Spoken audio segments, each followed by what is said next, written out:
ৰাতি মোবাইল চাই আমনি লগাৰ পিছত ভাবিলোঁ এখন ছবি অংকন কৰোঁ। মোৰ কাষত ৱাটাৰ কালাৰ পেপাৰ নাছিল যদিও আগতে আনি থোৱা আৰ্ট পেপাৰৰ টুকুৰা এটা পালোঁ আৰু সেইখনতে ছবি অংকন কৰিবলৈ লাগি গ'লোঁ। কিন্তু ৱাটাৰ কালাৰ ইউজ কৰিলে ৰাতি এটাই প্ৰব্লেম যে যিহেতু ৱাটাৰ কালাৰত পানী ইউজ হয় সেয়েহে পানীটো শুকাওঁতে কিছু সময় লয়। ছবিখন অংকন কৰোঁতে ৰাতি প্ৰায় 11টা বাজিল, সেয়েহে মোৰ ছবিখন সম্পূৰ্ণ নহ'ল। ৰাতিপুৱা টোপনিৰ পৰা উঠোঁতে কিছু দেৰি হ'ল আৰু গা ধুই মই অফিচলৈ ওলাই আহিলোঁ।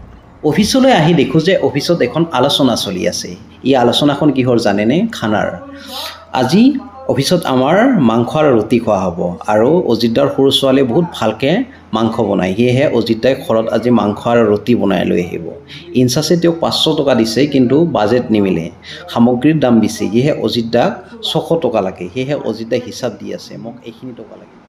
ইফালে কৰোণাদাই অলিম্পিকাক গালি দি আছে, এইজন কেনেকুৱা ছোৱালী, ইয়াৰ চুলিবোৰ কাটি দিলে ল'ৰা যেন দেখিব আৰু এই গহনা ক'ত পিন্ধিব, ইয়াত দেখোন ডিঙিটোৱে নাই।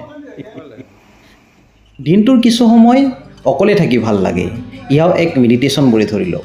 চাইলেণ্ট, শান্তি, নিজক অনুধাৱন কৰা এটা সময়। ৰুমলৈ গৈ আঁঠুৰোৱা ছবিখন সম্পূৰ্ণ কৰাত লাগি গ'লোঁ। কাগজখন পুৰণি আৰু সেমেকা, সেয়ে ৰংবোৰ ইফাল সিফাল হৈ গৈছে। ছবিখন সাধাৰণ ছবি, কেনেকুৱা লাগিছে জনাবলৈ নাপাহৰিব। লাইক, কমেণ্ট আৰু শ্বেয়াৰ কৰিব আৰু ছাবস্ক্ৰাইব আৰু ফ'ল' কৰিবলৈ নাপাহৰিব মোৰ এই পেজটো আৰু ইউটিউব চেনেলটো।